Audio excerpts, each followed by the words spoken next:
There's a version of the story where a heart condition ends everything at 15. There's another version where a boy from a two-room house on a Portuguese island never leaves. In both of those versions, nobody's ever heard the name Cristiano Ronaldo. Instead, at 41 years old, he is the most followed human being on the planet, the first footballer in history to become a billionaire, the all-time leading goal scorer in the sport's recorded history, and by his own account, a man who still wakes up angry that he hasn't scored more. This is the story of how a boy his own mother once considered not having, because the family couldn't afford another mouth to feed, became the most relentless competitor his sport has ever produced. This is becoming Cristiano Ronaldo.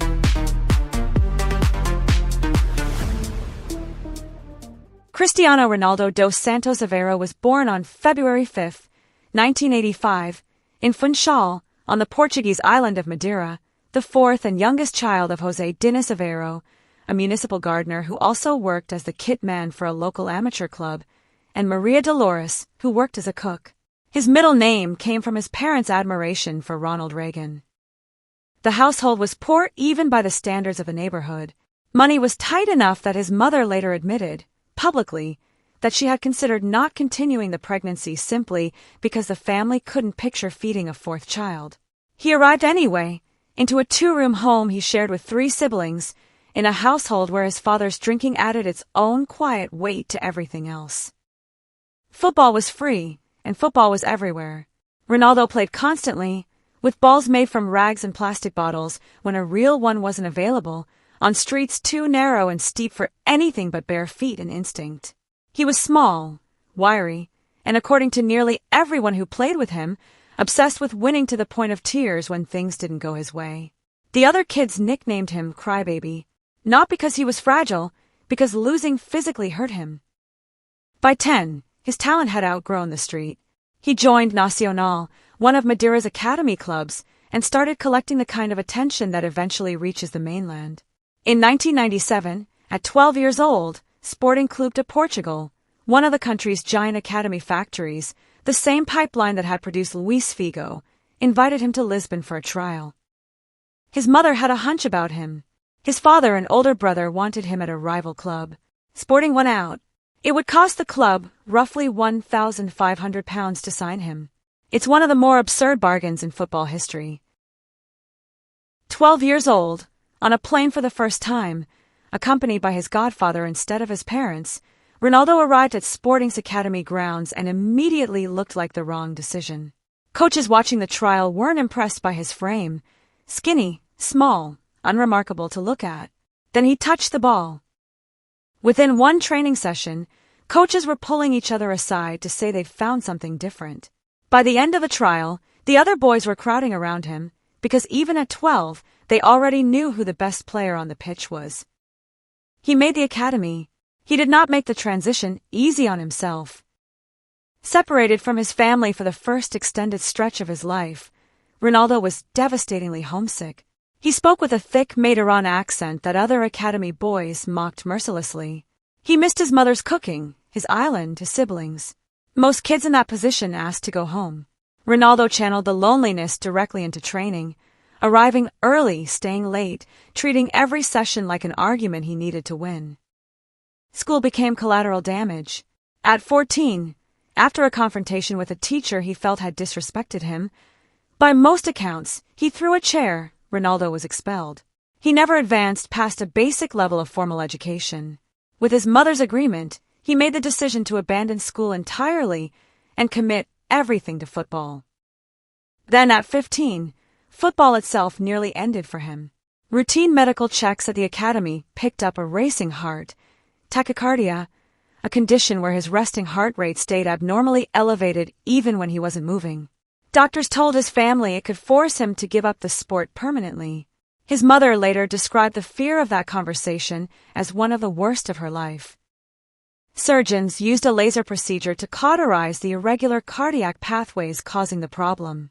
Ronaldo was discharged the same day and was back in training within days, not weeks. The kid who'd survived homesickness, mockery, and expulsion had now survived a scare that could have ended everything before it started. By 17, he'd forced his way into Sporting senior team, and on August 6th, 2003, everything accelerated. Sporting hosted Manchester United in a friendly to mark the opening of their new stadium. Ronaldo, 18 years old, spent the match running at United's defenders like the result meant something. It did, just not the way anyone expected. United's own players reportedly went to manager Sir Alex Ferguson at halftime and told him to sign the kid before someone else did. Ferguson didn't leave Portugal without a deal. United paid a reported £12.24 million, making Ronaldo, at the time, the most expensive teenager in English football history. The Ronaldo, who arrived in Manchester in 2003, was not yet the Ronaldo the world would come to fear. He was flashy, bleach-tipped hair, an arsenal of step-overs, a winger who could beat 3 defenders and then fail to finish. Fans loved the showmanship. Critics questioned whether the end product would ever match it. Ferguson saw something else, a teenager with an almost pathological work ethic, willing to be torn down and rebuilt. Over the next several seasons, United staff reshaped Ronaldo from a tricks-first winger into a complete forward, sharper finishing, added muscle, a shot that became one of the most feared in the world. By 2007 and 2008, the transformation was complete. Ronaldo scored 42 goals in the 2007-08 season alone, helped United win the Premier League and the Champions League, and picked up his first Ballon d'Or at 23. He'd arrived as a prospect. He left, in 2009, as the most expensive player who had ever lived. Real Madrid paid roughly £80 million to bring Ronaldo to Spain in the summer of 2009, a new world record transfer fee, and a signal that Madrid intended to build an entire era around one player. Over the next 9 seasons, that's essentially what happened. The scoring numbers from Ronaldo's Madrid years border on statistical noise. Hundreds of goals across nearly a decade for Champions League titles, multiple additional Ballon d'Or awards, and eventually the title of Real Madrid's all-time leading scorer, a club that had employed some of the greatest players in the sport's history before he ever arrived.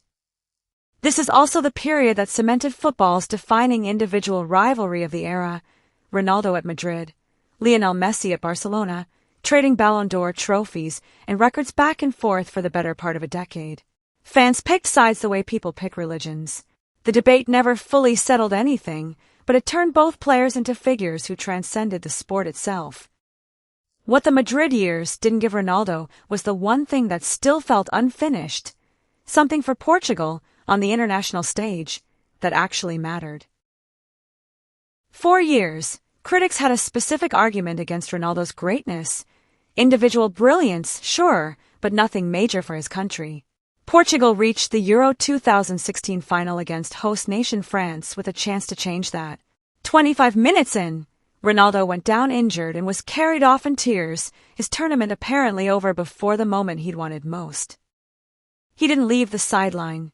For the rest of the match, cameras kept finding him in a tracksuit, pacing the technical area, shouting instructions, physically coaching his teammates through a 1-0 extra-time win. Portugal won its first major international trophy. Ronaldo lifted it on crutches of pure will, having barely played the final minute of the match that mattered most. In 2018, Ronaldo left Madrid for Juventus in a deal worth roughly £100 million, chasing a new challenge in Serie A and winning back-to-back league titles. 3 years later, in 2021, he returned to Manchester United, a homecoming that started with genuine emotion and ended in November 2022, with his contract terminated after an explosive television interview in which he said he felt betrayed by the club and disrespected by its management. It was the messiest exit of his career. It also cleared the runway for the most financially transformative move he'd ever make. In December 2022, days after Portugal's World Cup elimination, Ronaldo signed with Saudi Arabian club Al Nassr, a deal reported at the time to be worth more than €200 million. Plenty of observers treated it as a retirement lap, a paycheck move in a league few outside the region followed closely. It didn't play out that way. Ronaldo kept scoring at a rate that embarrassed the retirement lap narrative, multiple Saudi Pro League golden boots, continued captaincy of the Portuguese national team, and a September 2024 milestone that made global headlines. he became the first player in football history to reach 900 official career goals. His contract kept growing alongside his legend. A renewal reportedly worth hundreds of millions extended his stay in Riyadh, alongside a reported 15% equity stake in the club itself, turning him from an employee into a part owner. In August 2025, he launched a YouTube channel and passed 1 million subscribers in 90 minutes. By 2025, Forbes and Bloomberg both confirmed what had once sounded like hyperbole. Cristiano Ronaldo had become the first footballer in history to reach billionaire status, built from a combination of his Al Nassr earnings, a lifetime Nike partnership, and a business empire, the CR7 brand, spanning hotels, fragrance, gyms, and fashion. In February 2026, he added a 25% ownership stake in Spanish club UD Almería, signaling a deliberate shift from athlete to owner.